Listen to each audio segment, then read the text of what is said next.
Hello, it says I'm live, and so I'm live. Uh, I'll be reading from first from Johnny Strongbow, and I see it as mirror image, but when the playback comes back, I always see it as is. So I'm not going to worry about that anymore. I'll read this page and then I'll go to another.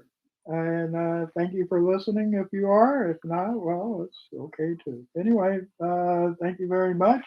This is from Johnny Strongbow on page 126. The survey crew was measuring the fissure. Martha Watch approached Johnny.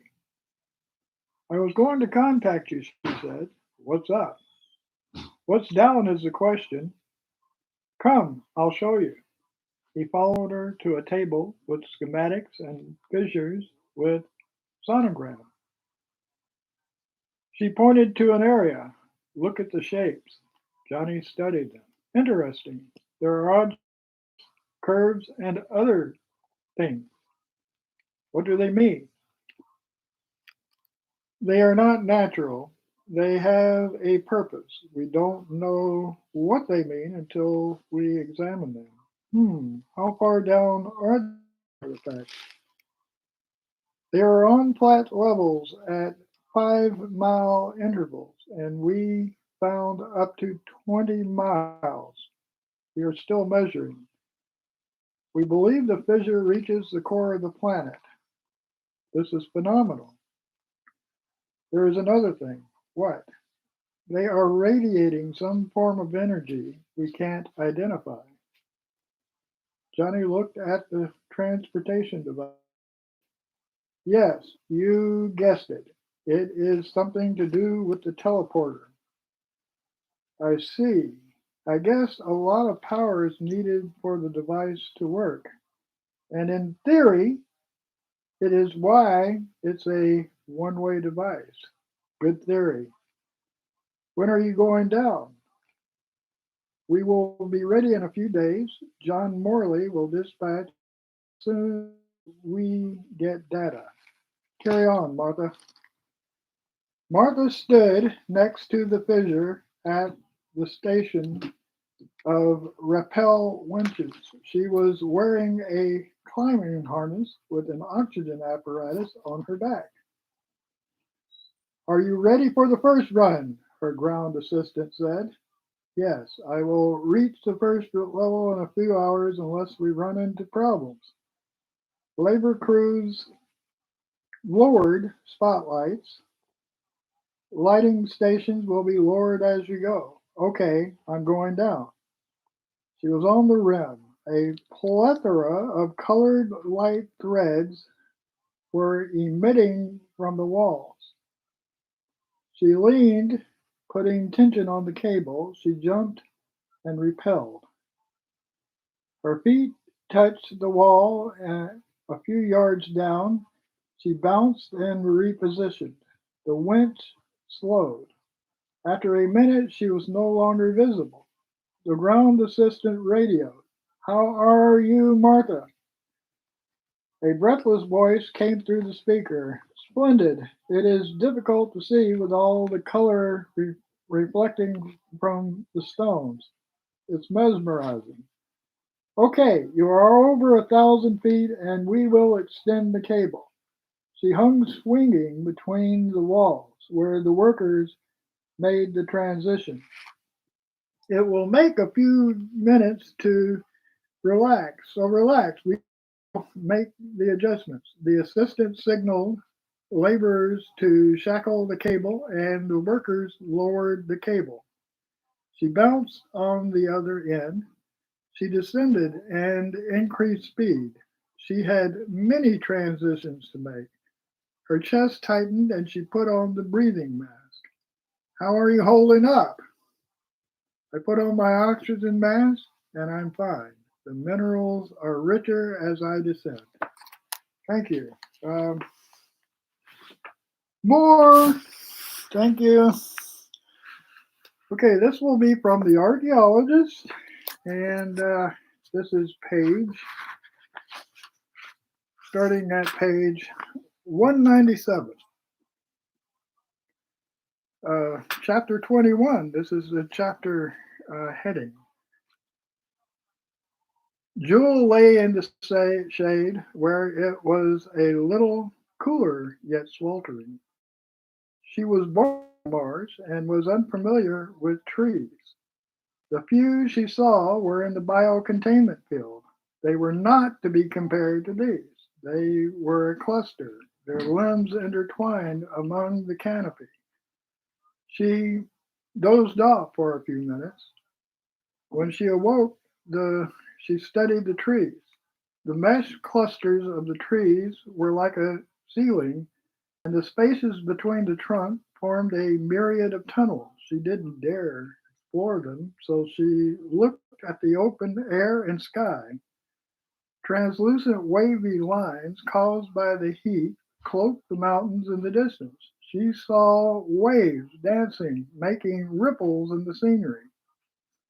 The mirage effects made figures moving in obscure landscape, like watching vague images on a movie screen of people scurrying through the streets of the city.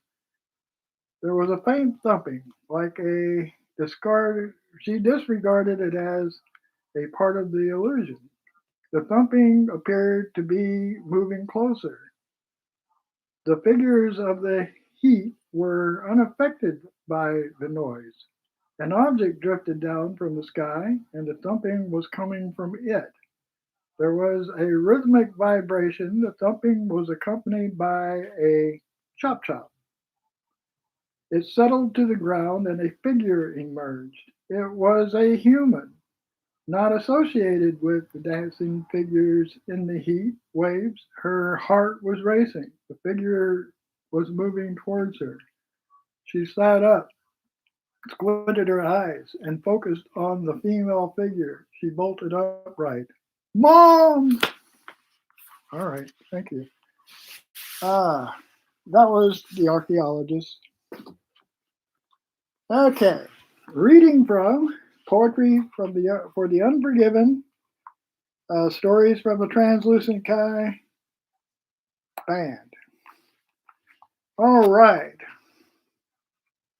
you might you might get an idea why this should be banned, or why some people might not like it or be upset about it, and might not want people to hear this. So get ready. Or if you're squeamish, you don't have to listen to this. Anyway, Vantage Point. This is on page 10. Awakening on the dust of a distant, confronted by the ghost of a long dead civilization, standing on the vantage point of ethereal reality. I see vast armies in mortal conflict. A voice from within, or was it reaching within the realms of orbicular motion, the spinning wheels of cerebral madness, lying within the vestige of what is to come, beyond the reach of normal comprehension? The awakening from human dormancy, waiting to arise, something vital, a source of strength, a lesson on reality.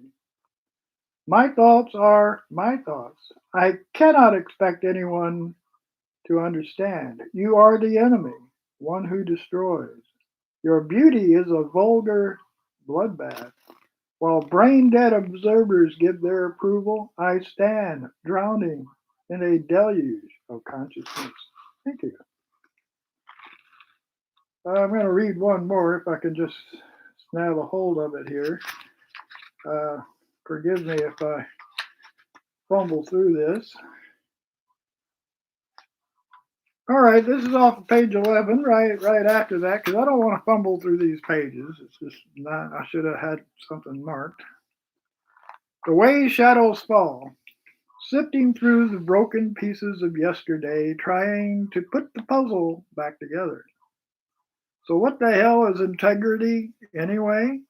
Lifting up the separate fibers of my heart, trying to weave it back together. Oh, what the hell is love anyway?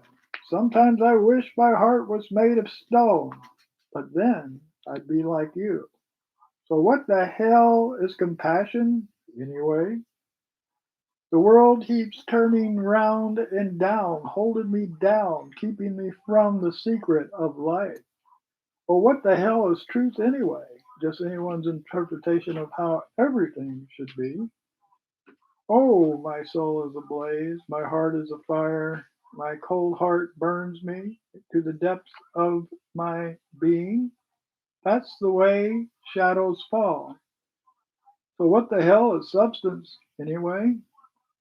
You are going to burn your witches when your time is awry, and if I could tell you anything at all, I would say, stop! Don't tell me how to feel. So, what the hell is intelligence anyway? You're going to believe just what you believe and justify it all. So, what the hell is justice anyway?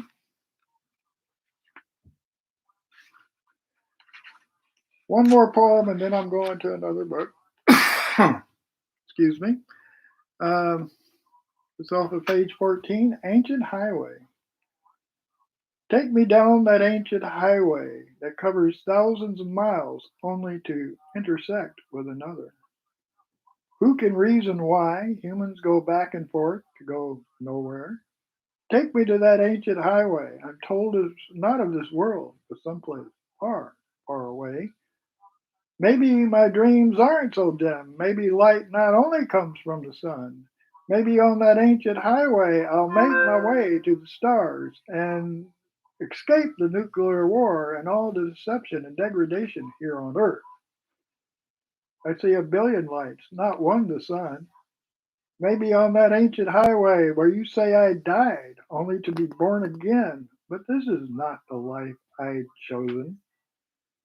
They say in a few short years there will be a hot, smoky trail to Mars, maybe up there where the air blows thin and cold.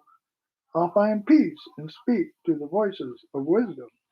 On the edge of that ancient highway where my days will meet my eternity, my yesterdays will not be forgotten, for time is a flowing river, and it will carry my memories onto that ancient highway.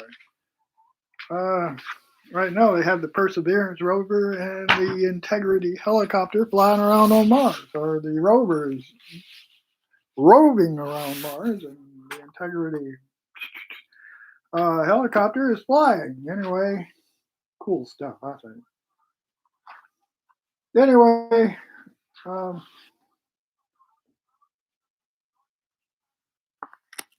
this is from page 20 of Triad.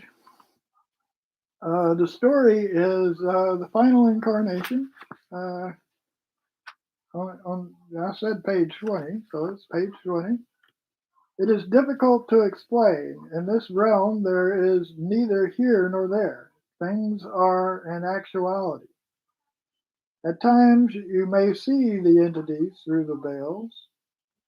Passage to them may only be entered through the earthly plane. Earth is a pivotal point wherewith all planes are accessible. Where are we? This is a holding cell for departed souls. The guides cleanse you of your past life and prepare you for for transition.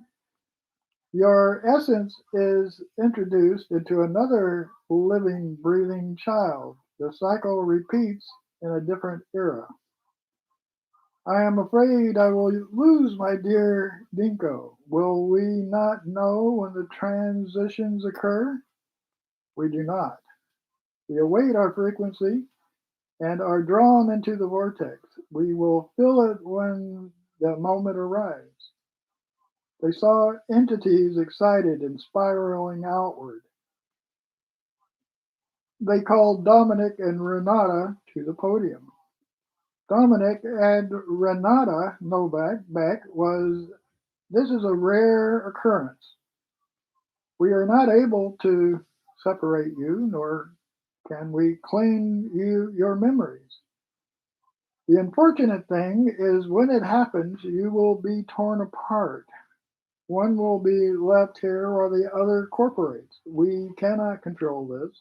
We cannot be certain you will be in the same hemisphere or in the same century. Do you know how long to wait? Dominic said. No, it will happen when the frequency is correct. Leah waited for them. This is sad. We may all be separated. I have not felt a closeness to anyone since I arrived. You said we would know when we meet in the next life. Yes, our essences are attuned. We will know. We we feel we will meet again in the next incarnation. This is something happening with us, and it isn't clear. I feel it too, Renata said. We are like a family. Leah's essence brightened. The three of them glowed in concurrence, and the energies around them stirred in recognition. Days, weeks, perhaps years passed. The three remained constant, and they were moving along the streams when Leah's essence spiraled away.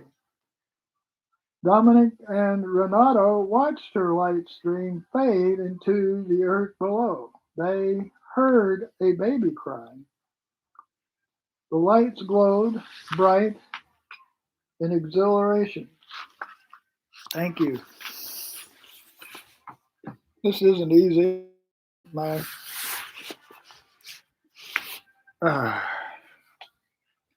trying to do this on a Mac Air, which is a little awkward, but I'm learning. I'm learning how to do this as I go, and I'm actually getting better at it. I don't know if anybody notices, uh, but anyway, um, that's all I'm going to read for now.